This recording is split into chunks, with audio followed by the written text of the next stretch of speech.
3. 현대미술의 특성. 한마디로 정의할 수가 없다.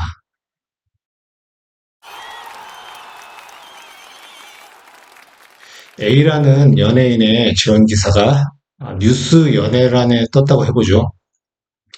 그것을 보는 사람들의 반응은 여러 가지일 텐데요. 1번, A가 지원하네? 2번, 근데 언제 A가 결혼했었어? 3번, A가 누구야? 4번, 아예 관심이 없다. 어떠한 사안이든지 간에 사람들이 가지는 그 사안에 대한 정보량은 제각각 다릅니다.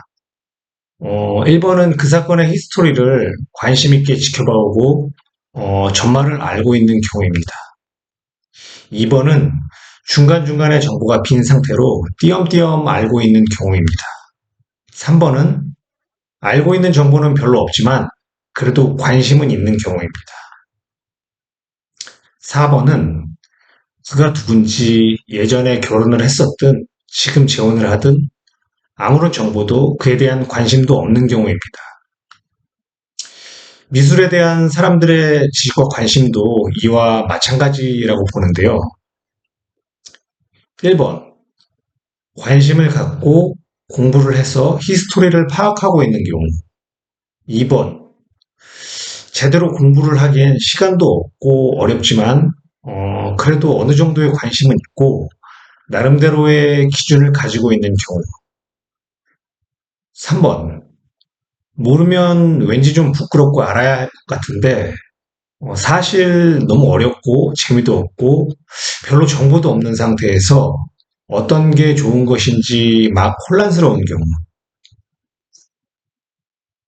4번, 그러다 보면 아예 그냥 포기하거나 먹고 살기 바빠 죽겠는데 뜬구름 같은 소리나 하고 있는 것이 아무리 봐도 별거 아닌 것 같은데 거대한 담론을 만들어내는 게 농락당하는 기분도 들고 반감만 커지다가 결국 아예 무관심해지는 경우. 실제적으로는 세부적으로 더욱 다양하고 입체적으로 복잡한데요. 쉽게 이해할 수 있도록 단순하게 평면적으로 딱딱 잘라서 분리해 봤습니다. 사람들의 비율로 보면 1번은 매우 소수일 것이고 2번까지 해봐야 전체 인구의 10% 이내일 것입니다. 3, 4번의 경우가 대부분일 것이라고 봅니다. 그래서 미술은 그들만의 리그로 평가되기도 하는데요. 어, 대중성이 결여돼 있고 지식인들 중에서도 잘 모르는 사람들이 비율적으로 훨씬 더 많습니다. 그러다 보니까 잘 알지 못한다는 불안감과 그래도 알아야 하지 않나 하는 의무감, 꼭 알고 싶다는 성취욕, 그런 것들로부터 비교적 자유로운 분야이기도 합니다. 하지만 관심이 없다고 해서 완전히 외면할 수 있는 것도 아니죠. 미술과 그것에 대한 담론은 우리의 삶에 크고 작게 간접적으로 연관되어 있고 그것은 우리의 사회적 신분이나 문화 교양 수준하고도 직결되기 때문입니다. 1, 2, 3, 4 사이에는 어떠한 공식적인 강요가 있는 것은 아니고 각자가 선택을 하는 것입니다. 어떤 사람은 그것이 너무 재미있다며 꽤 흥미로워하며 즐겁게 공부를 하는 경우도 보았고요. 그런데 공부라는 게 해야 되는 것 같으니까 억지로 하는 경우도 많이 있잖아요. 역시 이것도 주변 상황이나 본인의 특성에 따라 분위기 때문에 억지로 하는 경우도 있습니다.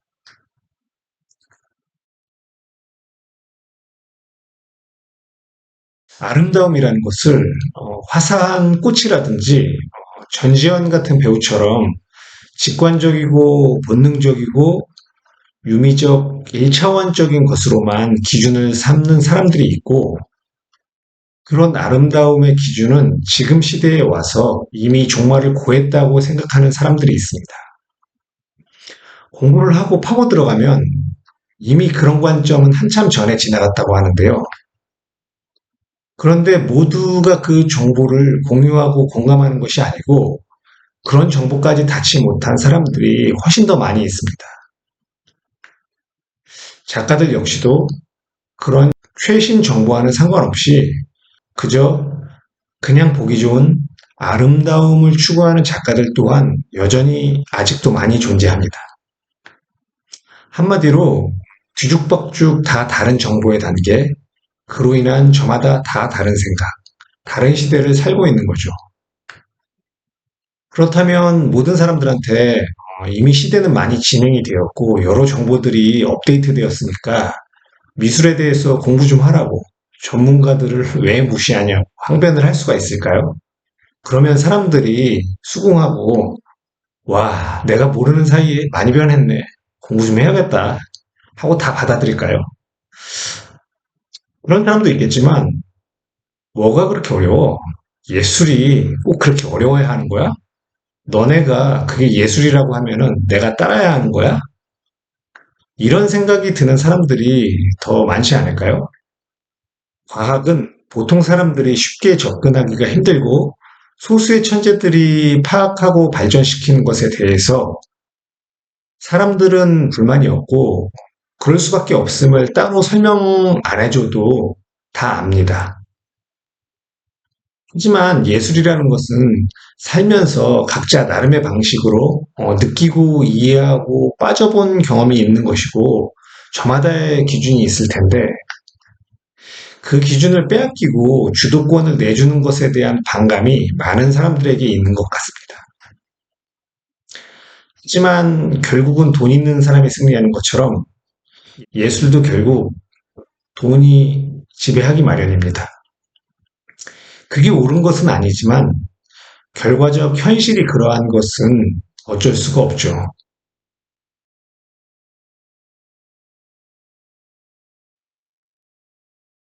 예를 들어서 어, 발연기를 차별화 컨셉으로 하는 연기자가 있다고 해볼게요. 실제로 그런 예가 있었죠. 아이돌 출신이 정극 연기를 했는데 연기가 매우 부자연스럽고 로봇 같았어요. 이게 다치대 없어요? 괜찮아요? 많이 놀랬죠? 미안해요. 뭐야? 아, 왜 이래? 왜? 발연기. 근데 왠지 모르게 코믹하고 끌어들이는 맛이 있었습니다. 병맛 기호 비슷한 것 같은데 사람들은 그에게 정통적인 기준의 자연스러운 연기를 요구하지 않았고 그의 어설프고 특색 있는 연기를 좋아했고 따라하면서 환호했습니다. 왠지 웃기고 중독성이 있었던 것 같아요. 인기가 지속성 있게 이어지지는 않았는데 그런 인기가 더 높아지고 오래 갔다고 가정을 해보겠습니다. 그렇게 특이한 방식으로 얻은 인기를 바탕으로 톱 배우의 반열에 올랐다고 가정을 해볼게요. 미술에서 장 듀뷔페나 키스 에링, 바스키아 등이 그런 경우와 유사한 것 같습니다. 현대미술의 제왕인 피카소나 앤디 워홀도 그런 경우라고 봐도 무방합니다. 미술은 기존의 관습과 방식을 타파하고 새로움을 추구하는 것이기 때문에 그런 식의 발연기 배우들이 인기를 얻고 대가가 되는 것이라고 예를 들어서 설명해 볼 수 있는 것 같아요. 그런데 그 맥락을 모르는 사람들이 그 배우의 연기를 보고 아니, 연기가 형편없는데 왜 이렇게 유명하고 출연료가 높냐? 이렇게 불평하는 상황이 벌어집니다. 이거 벌거벗은 임금님 아니야? 사람들이 옷이 너무 멋지다고 칭송한다면서 사람들의 위선과 가식을 비난하는 건데요. 근데 그거는 안타깝지만 번지수를 잘못 짚은 거죠. 전체 맥락을 모르니까 하게 되는 실수라는 겁니다. 하지만 그럼에도 불구하고 그들의 말이 전부 틀렸다고 볼 수는 없습니다. 발연기 배우를 좋아한다는 사람들 모두가 다 그 맥락을 알고 진짜 팬으로서 즐기는 것이 아니고 사람들이 그 배우를 왜 좋아하는지 모르지만 분위기를 보고 임금님 옷이 멋있다는 식으로 좋아하는 척 묻어가는 사람들이 훨씬 더 많기 때문입니다.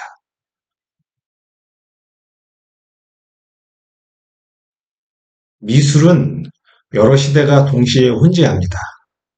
각자가 다른 시계를 차고 있는 것과 같은데요.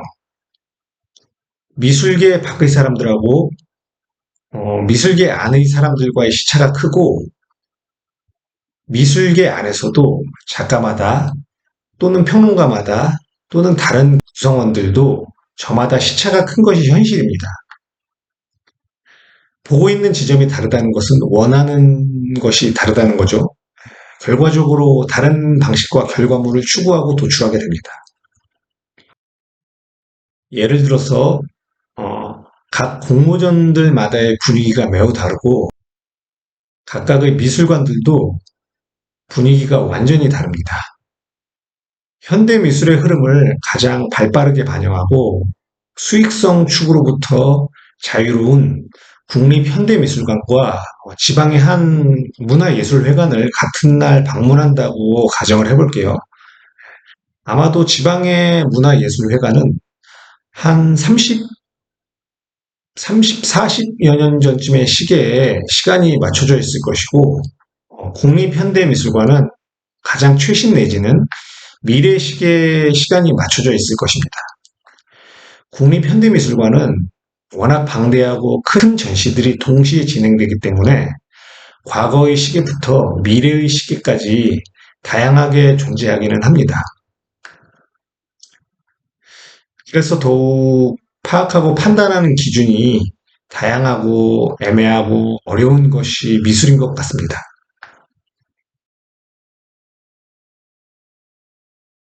현대미술은 항상 새로움에 대한 강박과 집착이 있는데 그것에 의해 발전해온 역사라고 해도 과언이 아닙니다.